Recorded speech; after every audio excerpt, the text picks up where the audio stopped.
Hello and welcome. It's just past 6:30 p.m. and we are live on YouTube, Twitch, Instagram, and on I don't even know. We're live everywhere. How's everybody doing this afternoon? 6:30 p.m. It's a cold night in Chillinois. Just went outside and there's snow flurries. That's no fun. In today's episode, we're going to be talking about why I'm a bitch, apparently, according to people that are spreading some love on social media. We'll also be talking about some local news stories. So, super excited to do all of that and more. But first, a message from a local Illinois cannabis company. Sun-Drenched Farm is the manifestation of my dream to be able to provide for my family through offering natural alternative forms of healing and wellness, the same forms that I've been so fortunate to experience on my journey in healing from Lyme disease. With in-house cultivation, solventless extraction, and final product manufacturing, we're able to offer the highest quality product that you can find now at sundrenchedfarm.com. All right. So yeah, we got a lot of different stories to get to today, but I figured we start off with the one that I'm most excited to talk about. Newsflash, apparently I'm a bitch. No, I joke when I say that. That was just one post that I'll share here in a moment. But just to give you a little bit of background, I have, and by the way, we are live. So, if you drop your comments, I can show them on air. You can also call into the show at colememo.com/live. We're taking callers. I just got a comment on Instagram from Ralph Wiley Craft Grow. He said, Cole's not a bitch, them fighting words. He also said, dug the interview with Mark at the Honeycomb Hideout Retreat. Yeah, if you haven't checked that out, I believe that's the most recent episode I did. With Mark from the Honeycomb Hideout Retreat. Super cool episode, super cool place. That would be episode 174 if you want to check that out. So I'll try to remember to put that in the show notes if you're listening to this after the fact. And yeah, so let me give you some background as to why people are hating on ya boy on social media. And to do that, I will just share a post that I made. Let me try to get my computer together here. We are live. I'll say that for like the third time, so bear with me as I move my content around. I made a post earlier today saying that I will be having a conversation with Aubrey Adams from everybrainmatters.org. Our conversation will release as an episode of the Cole Memo. I also shared some content that Every Brain Matters has shared in the past, including this. I love this one. Look at this. Cannabis candies and snacks. They're coming for your kids. I couldn't even make this stuff up if I wanted to. So, they've posted other things like 5 reasons we stand against industrialized marijuana. This is a funny one. As many as 30% of cases of schizophrenia among men aged 21 to 30 might have been prevented by averting cannabis use disorder. I'll have to check out that citation they made. It just seems weird to me that they at least 30, they throw around a number. 30% of people might have been, I don't know. It just seemed like a slippery number to throw around, but you can tell the way I'm talking about this that I don't necessarily agree with Aubrey, who's pictured here. She in this quote, she says, we should allocate funding for education campaigns that inform the public about the real risks associated with marijuana use, including violent behaviors. These are the only policies we should be passing regarding marijuana. Also, if you go to their website, they say, we reject the false narrative that marijuana is a harmless expression of personal freedom. Based on scientific evidence and personal stories, our position is that marijuana is a dangerous and addictive drug, and like all drugs of abuse, it can and is destroying lives. So again, I invited her onto my podcast. I announced that, and this is where the hate began. the Dank Informer, who's been on the show in the past and is always fun to talk to. I really don't understand their perspective on most subjects related to cannabis. But this is what they said. They said Cole is hosting every psychosis, propaganda, marijuana prohibitionist that he can find. Stop platforming these intellectually dishonest people. It might help with a few clicks and views, but you should know better. Okay. Let's see. What's this one? Oh yeah, this is why I was saying people were calling me a bitch, which I thought this was actually pretty funny. They said today, and this person, they said today in Henry's DMs, and you can see there's a message that says this Cole dude, and he replied, I guess, is a little bitch. So that's why I was making that comment earlier that people are calling me a bitch. Once again, we're live right now, so if you drop your comments, I can acknowledge them on air. Somebody commented, Kyle Baker, who's also been on the show in the past, said, make some stickers. Yeah, I should. I just want to say, if you're wondering, if you're like, well, this Dank Informer guy kind of has a point, Cole. You just showed all their propaganda, and they say some pretty crazy shit, like marijuana use is associated with violent behavior. They said it's a dangerous drug, it's addictive, all this stuff. This is not the first time I've had somebody like this on my show, and it won't be the last time. I enjoy having conversations with people that I don't agree with, and frankly, I'm confident in what I believe in, and as a result, that's why I'm okay with having these conversations. And if you're like the Dank Informer and think that your mind is going to be changed if you listen to somebody like Aubrey Adams, I think you should do a little bit of reflection, because again, I'm confident in what I believe in, and this type of rhetoric doesn't sway me. And so if you feel like it might sway you, again, you may do some, reflection on what you believe in and why you believe in it, because I think it should be able to stand up, especially to somebody like Miss Adams here. Got a comment from a fellow Cole. This person's named Cole as well. He says, must not do Facebook. That's mild for over there. No, I don't do Facebook. I need to get on Facebook because, more places to be, all of that good stuff. I'm curious, what do people think that are listening so far? Have you seen these people? And if you're wondering, I did say I've done shows like this in the past. I believe if you go to, let's try this out, colememo.com/JORDAN, like Michael Jordan, you can see I have done 6 episodes with a person named Jordan Davidson who claims to suffer from cannabis use disorder. I even hosted a debate between Jordan and a former, I believe he was a communications director for the National Organization of Reforming Marijuana Laws, otherwise known as NORML. And that was the national chapter, so these people focus on legalization, and we had a conversation, and I thought it was really productive. So that's why, again, I have these conversations. Back to the Dank Informer's comment that he made. He said, he said something to the effect of, I'm doing it for clicks. Let me pull that back up. He said, Cole is hosting every psychosis, propaganda, marijuana prohibitionist he can find. It might help with a few clicks and views, but you should know better. I don't usually book my guests based on clicks and views. And I think that should be obvious if you've been listening to me for any amount of time. However, I will just say that, again, it's not about the clicks and the views. It's about putting these perspectives on record. And I think that's super valuable. And that's most of the reason why I do that. I really find value in hearing why people believe what they believe in, because it solidifies why I believe in what I believe in. And when you have conversations like these, you're not going to be blindsided, or when you listen to conversations like the ones that I've had, you won't be blindsided when somebody says some crazy shit like the stuff I just showed, right? Don't live in an echo chamber, people. Come on. Be stronger. Be more confident in what you believe in. Once again, we're live right now on YouTube, Instagram, and Twitch. Somebody just commented, Ralph Wiley Craft Grow. They said, so you give the opposing side a voice so you can have a conversation, and now you're the bad guy. People are weird. Exactly. And that'll be my last thought on this before I move on to our local stories. Like, I'm on your side.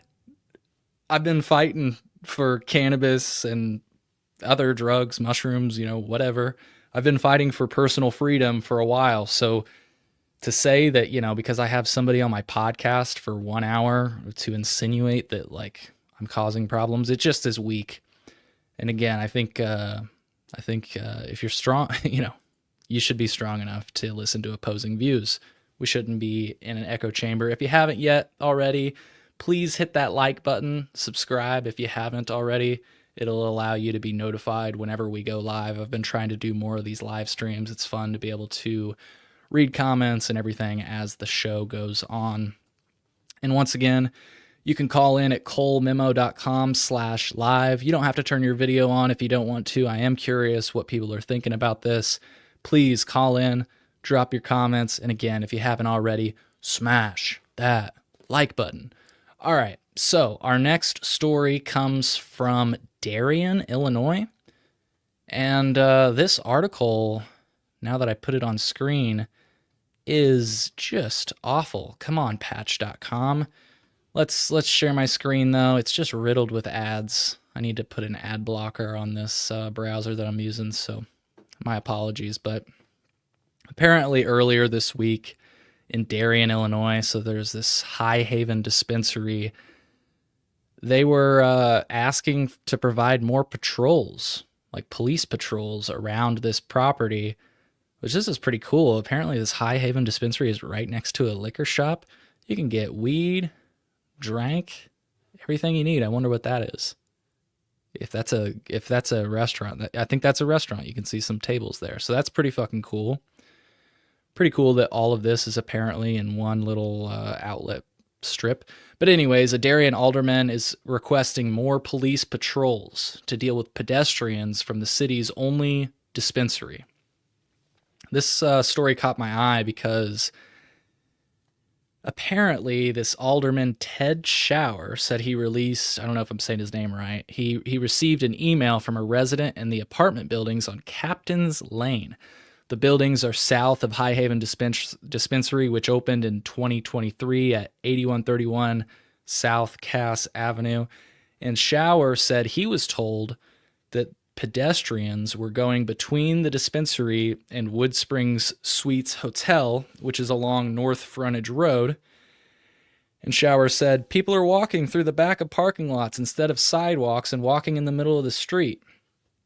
The resident, according to Shower, said they reported a smell of marijuana and more litter of alcohol cans and bottles as a result of the pedestrians. So Illinois prohibits people from drinking and smoking cannabis in public unless it's done in establishments with specific licenses. And Police Chief Greg Thomas noted that those laws... Oh, he's noting the consumption laws and adds, if there's a violation, the easiest way is to give us a call. So, yeah. Interesting stuff here. Apparently the cannabis consumers are being blamed for the litter between the hotel and a dispensary, some alleyway, and apparently they're not using sidewalks. I don't know. This story was all over the place. I thought it was an interesting one. And like I say, now that you can see my screen, you can see there's just a lot of ads in here. If you want to read it for yourself, I'll put the link in the show notes. And I'm curious, what do you think about this? Is it fair to blame the pot smokers for the litter of alcohol cans and bottles? That would seem to me. I mean, they mentioned the smell of marijuana, but it would seem to me that the litter of alcohol cans and bottles, like, look, I drink and smoke, but not everybody does. I would say that's more on the drinkers than the smokers. And it's just like unfortunate that cannabis is even brought into this conversation. But again, curious what you think. Comment below. I'll display your comments on screen, and you can call into the show at colememo.com/live. You do not have to show your video if that makes you feel more comfortable in coming on to the show. This next story comes from somebody who features a name you might recognize. You might even know who we're talking about just by the headline. A Peoria lawyer helped start cannabis dispensaries. Now, he's proposed one of his own in Pekin, Illinois. So, a Peoria area cannabis law attorney and business consultant wants to bring locally owned dispensary to downtown Pekin. Tom Howard, founder and managing director of a consulting company, Collateral Base, spent years acquiring licenses for cannabis clients across the country. Now, he's working to open up a dispensary of his own. And if you're wondering why that name sounds familiar, Howard says he applied with his Cannabis Legalization News podcast co-host Miggy Mulholland for a social equity license through the state of Illinois Cannabis Regulation and Tax Act. I've been on Cannabis Legalization News in the past. I've had both Tom and Miggy on the show. It's always a good time. I recently actually had Miggy on the show. I also had Tom on the show for a debate about hemp, which he'll mention here in this article in just a moment. A quote by Tom, he said, "It turned out that my co-host, because he's been arrested for cannabis and with where he resides being a disproportionately impacted area, was eligible," said Howard. "So we decided to make an LLC and throw our hat into the ring." Miggy's Pot Shop LLC won a license from the state in a round of lottery drawings in summer of 2023. Howard says if rezoning is approved, they'll operate under the name Marigold's Dispensary, which I think is honestly a pretty awesome name. I was wondering if they were going to go with Miggy's Pot Shop. Felt like that was a little bit on the nose, but Marigold's Dispensary, like, honestly, if I had no idea what a dispensary was, I would think it was just like a flower shop or something, which, one could say it is. The intended site is 12,213 square feet. It's in a 115-year-old building at 359 Court Street in downtown Pekin. The building was most recently the home of Classical Dance Academy. Super, super interesting. Again, what do we all think? Comment below. If you haven't already, smash that like button. You can call in at colememo.com/live. Howard said he has other plans for giving back to the community through the dispensary. He wants to assist local nonprofits in applying for the state's R3 grant program and eventually move more business into the building where his dispensary will be. He argues the dispensary even represents an additional asset for the city's pension liabilities. In a quote, he said, "The city of Pekin earmarked their 3% surcharge on the sales to go directly to police and firefighter pensions, and so when we crunched our numbers, we think we might be able to deliver $100,000 to $150,000 to pension liability." Howard says there are hurdles to getting a cannabis business approved in Pekin. It's already home to two others, an infuser and a dispensary operated by the regional chain New Era, but he wants to stress to the city council the difference between dispensaries and smoke shops selling hemp-derived variants of THC. Howard says those businesses aren't subject to the long list of state regulations governing dispensary operation. And he said in a quote, "I just want them to understand that we are selling local, safe products under a license with employees that had to go train, get a badge, and a background check, all these things, and generating tax dollars for the community." Last week, which was actually last week because this article was released on March 3rd, Howard gave his pitch. I wonder if this is a link to his actual pitch at the Pekin City Council at their regular meeting. So Terry Gambetti, president of Pekin Main Street, told the council that downtown business owners she's spoken with approve of the dispensary occupying the building. Very interesting stuff. What do you all think? Please comment below. We're not getting a lot of comments tonight. People are kind of quiet. Speaking of hemp, we'll be right back.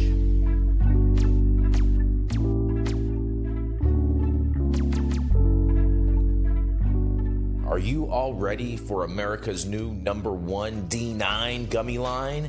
That's right, we are bringing to you Parody Gummy. These vegan gummies are manufactured in a safe harbor facility, so you know they're going to be clean and safe. and they're not going to give you any of the runaround. Coming in, we have 3 amazing flavors for you. We have the Raspberry Riots.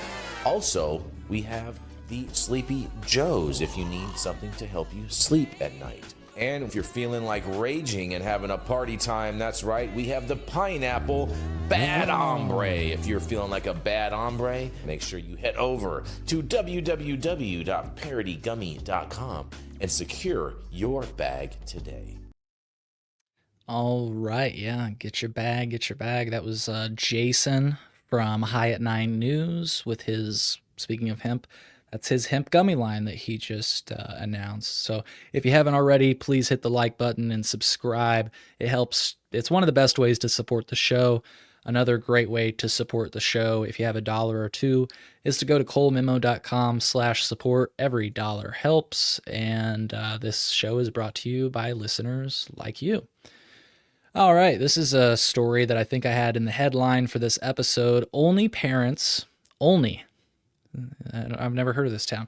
Only parents arrested after child allegedly brings marijuana to preschool in a clear backpack. Look at this picture. Let me make this big. Here's the big screen. Look at this. You can see what looks like an eighth of cannabis, maybe a little bit more than that. Looks like maybe some dabs, some rolling papers. And why is it in a kid's backpack? A clear one. A fucking clear one. I mean, like, clearly you can see there is cannabis in the backpack. Man, these parents, not a good look. Not a good look at all. Let's get this back to what the hell did I do? Yeah, not a good look for these parents. Not a good look for cannabis users at all. 2 people in Richland County, that is if they did that, I guess I should say. This is all allegedly, 2 people in Richland County are facing multiple charges, innocent until proven guilty, after their 5-year-old allegedly brought marijuana to preschool. Wow, it's preschool. Man. Just before 8:30, police were called to a preschool after drugs were found in a child's backpack. All right. Do we really need to call the cops about this? When was this?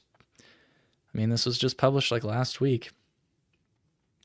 You'd think like you could just call the parents about it. I mean, look, this shouldn't happen, but man. So the police said they discovered THC dabs, cannabis. I was right on with the dabs. That definitely looked like a dab container. And rolling papers in the child's clear backpack. I just want to know how this went down. Apparently it was a 5-year-old. So were they just like, here's my backpack? And the teacher was like, what the fuck? Or did they like smell it? Like what went down? I mean, look, you can clearly see it. It's a fucking clear backpack because I think that's, the world we live in now. Kids have to have clear backpacks because who knows what's going to be in it. Wow, this is an interesting one. Apparently, the child's parents were identified as those names. I'm not going to read them on air. You can read them yourself. You can look up the headline. I'll have it in the show notes.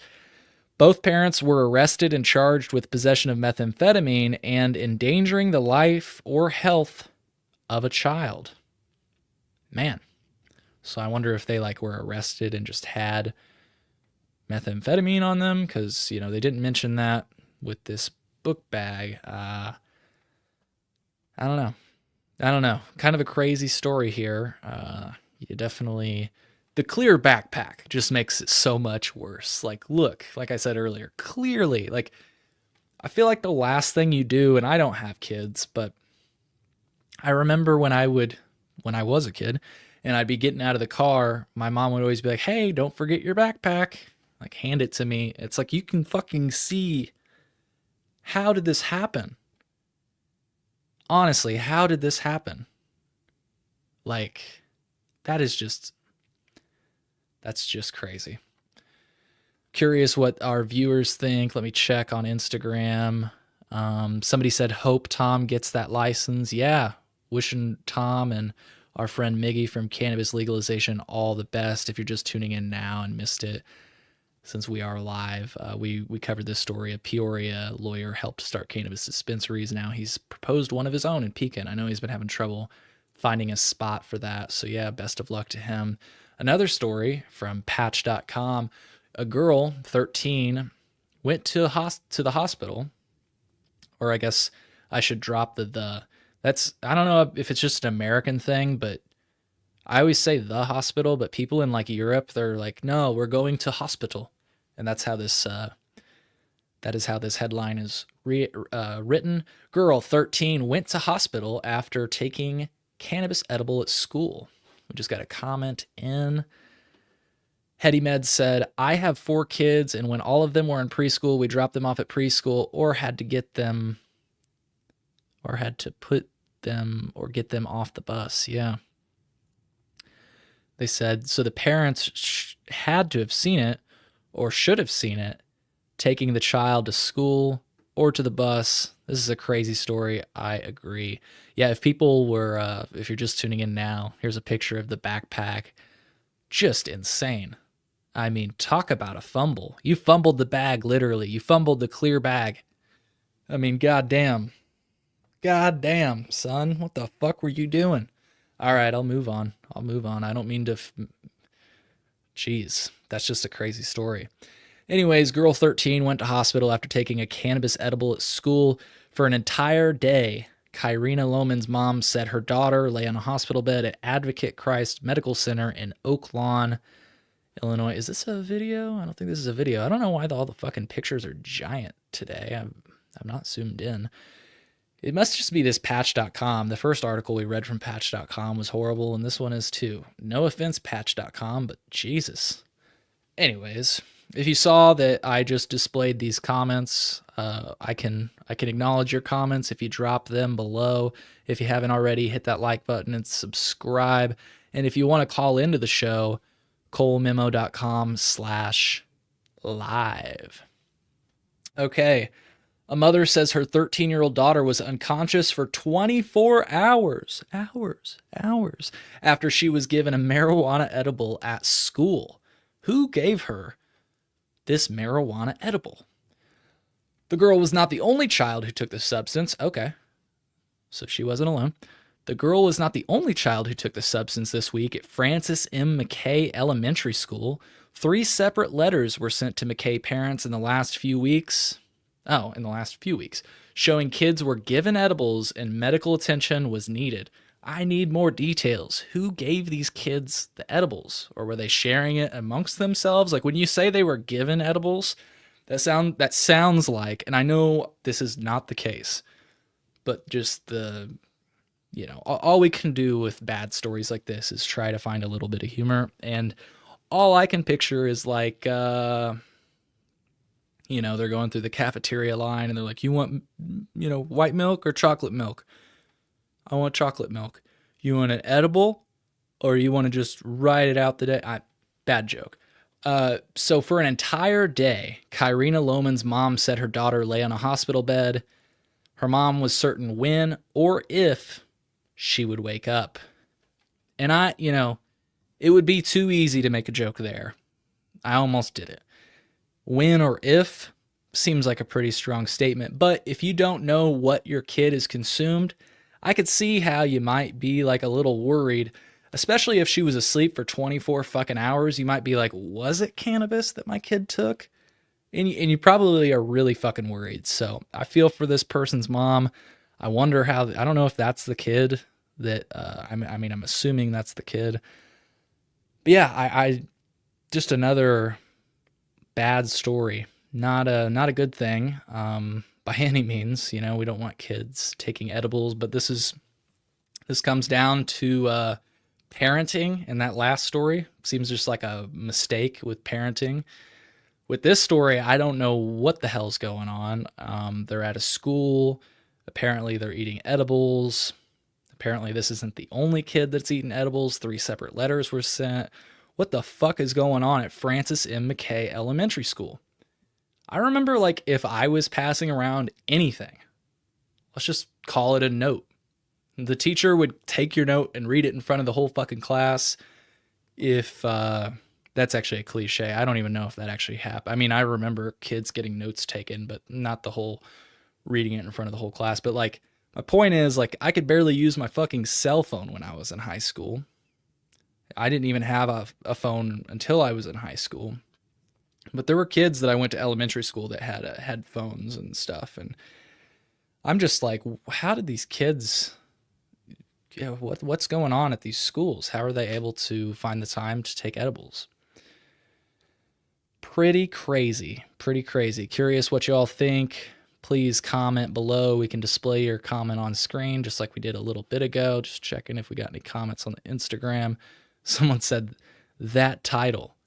Yeah, you may have missed it if you're tuning in live. I talked about it at the beginning of the show, why people are calling me a bitch, or why one person called me a bitch. It's not like multiple people are, but I thought it would be a fun title. This is a story that caught my attention last week. Lifted partners are entering the marijuana industry in Illinois. You know, for all the talk about hemp people wanting to skirt the laws and everything else, this story really caught my eye. Because according to this story, Lifted, which is a Lifted Made or Lifted, is a company from Kenosha, Wisconsin, which manufactures the award. I'm reading a press conference right now. These are not my own words.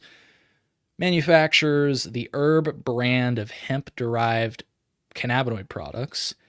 I recognize Herb. If you go to like any smoke shop, Herb sells like a lot of vapes and different edibles. In fact, I'll show you another Illinois company that they've already partnered with, and they're selling edibles and even vapes with a brand that you probably recognize from your local dispensary. They've purchased, or rather acquired, cannabis licenses, a craft grower, an infuser, and a transportation license and equipment, along with a lease for a space and stuff like that. I just find this interesting because everybody's talking about how these hemp people just want to skirt the laws. Meanwhile, this is another example of a hemp person paying to participate in the marijuana industry or the legal cannabis industry in Illinois. I want to back up just for a moment. If you're like, Cole, you just said marijuana. Why did you say that? That's the legal term for the cannabis that you will find sold in most dispensaries. So you've got two legal terms, hemp and marijuana. Marijuana is any cannabis with more than 0.3% Delta 9 per weight volume, and everything below that is hemp. It's all cannabis, but again, these are two arbitrary legal terms, hemp and marijuana. And I just found this super interesting that Herb is getting in the game.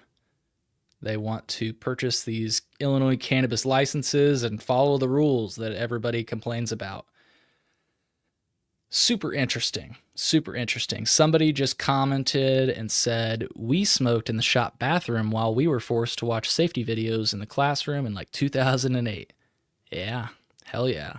You did it. You did it the right way. That's the way to go to school. Study high, get high scores, right? To quote How High with Method Man and Redman. Okay, so if you recognize the name Herb, well, let's just say if you recognize the name Herb, then whatever. If you didn't recognize the name Herb, well, let me share my screen. Incredibles, who you might know as GTI, has actually partnered with Herb, and they've been partnered for a while. We've sold or shared rather pictures and thoughts about this. Because I went to my local smoke shop once and I saw Incredibles at the smoke shop. And I was like, what the fuck? Had GTI branding on it. I'm sure if you're watching right now, you're like, wow, yeah, this is, especially these chocolate bars here. Wow, I recognize these from the dispensary. Yeah. They also sell them direct-to-consumer hemp now. So that you can order them online. I'm displaying the website right now. I feel weird about giving them free advertising, but I wanted to make the point that they are in the hemp game and they are partnered with Herb, who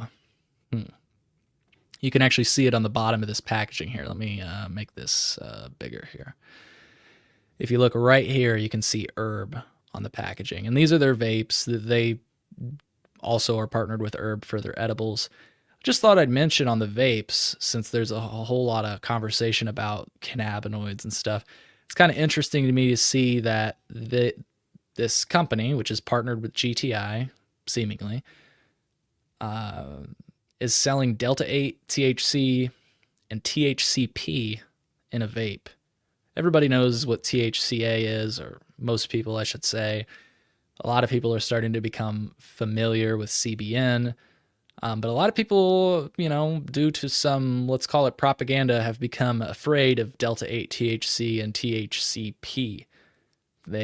Some people call those the Franken cannabinoids or whatever. There's a lot of different buzzwords that people come up to scare people about these cannabinoids. The funny thing about Delta 8, and I've shared this on the show in the past, is that the first place I ever tried Delta 8, and I'll have to try to find the picture that I usually share for this. The first place I ever tried Delta 8 was actually in an Illinois dispensary. Yeah, here, I'll show you. Luckily, I had the pictures ready to go.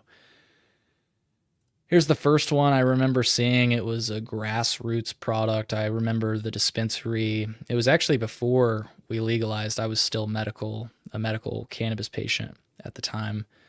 I remember people, the bud tender, talking me into getting some Delta 8. They're like, man, it's like diet weed, man. It's awesome. Here's another picture of Delta 8 in case you don't believe me. Here's a product that's Delta 8, and it's actually got the BioTrack testing label on it. So again, this was pre-legalization, but yeah, I mean, the first place I ever tried Delta 8 THC was in a dispensary. So it's funny how the times have changed. All of a sudden, apparently these products are dangerous. And look, I'm not trying to wipe over the fact that some people are not using the best, let's call it synthesization products. I don't even know. There's different processes, but my point is, if this can be tested and labeled accurately, as we're showing on the screen, and if it can be sold in a dispensary, it would seem to me that if it can pass testing, that it's okay. I personally would never consume it again. I don't have any aspirations, didn't really enjoy it, but whatever floats your boat. I know some people, specifically people that aren't looking to get super duper high, that enjoy Delta 8 and that get medicinal benefits out of it. So curious what you think, if you even knew that. Comment below. I'll display it on screen. Even if you completely disagree with me, drop a comment below. I'll display it on screen. It's totally okay. Again, as I started off the show, I welcome different perspectives. I'm always looking to learn. And so, yeah, if you feel differently, comment below. We'll display that comment. We'll talk about it.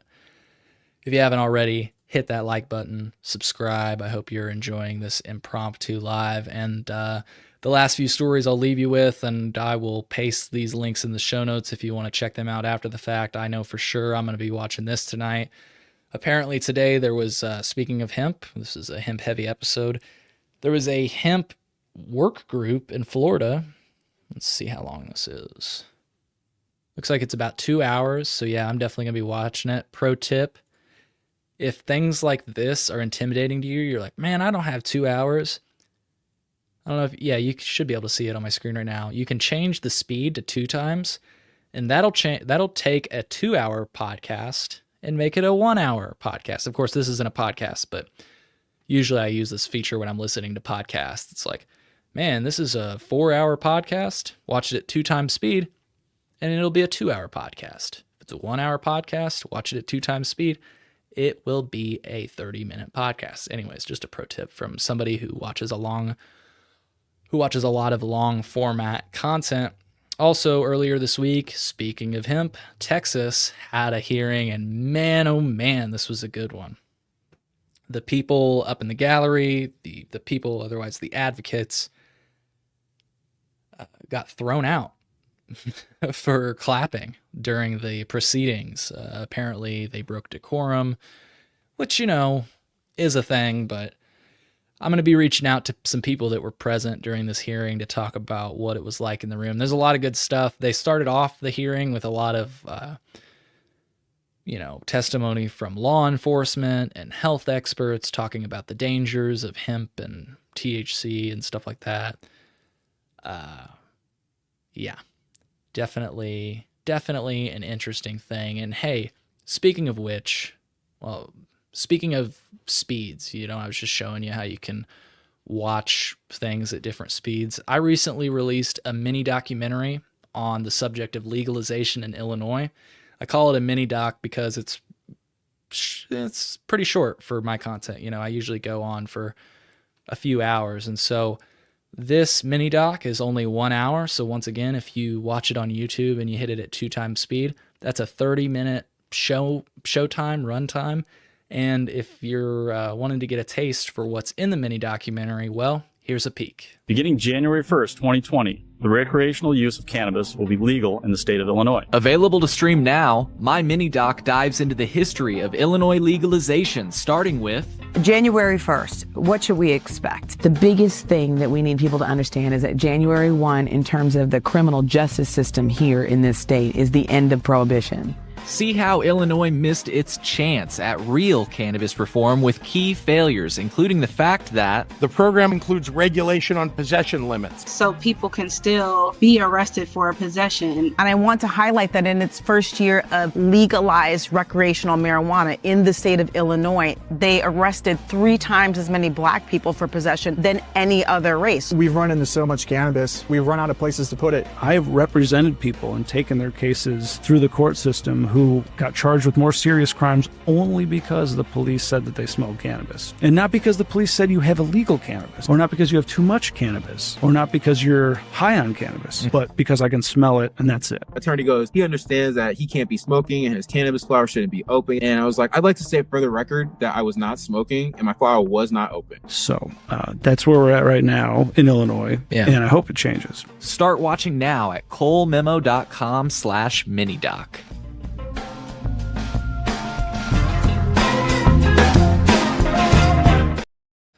All right, yeah, check it out, colememo.com/minidoc. It's available for free streaming everywhere. And like I said, if you watched it 2 times speed, it's got a runtime of 30 minutes. I mean, you can't beat that.